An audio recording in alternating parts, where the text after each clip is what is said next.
Now we come to our sevens in the minor arcana.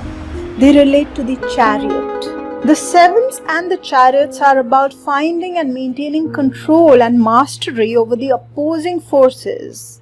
The keyword of the sevens is effort, through which we can overcome all that we are faced with. The Seven of Wands is all about being faced with challenges.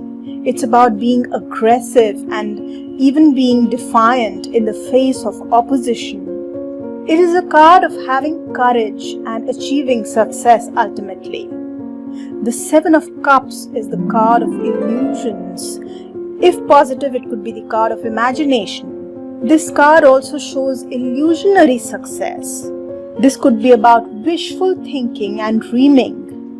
This card shows having several options and choices. However, deception and illusionary imagination cannot be ruled out even in the case of those choices and options. In the Seven of Swords, effort is unstable. This is the Thief card. It is about running away and escaping responsibility. You could be running away with something. This is also about hiding from truth and being a lone wolf. This is the card of deceiving or being deceived.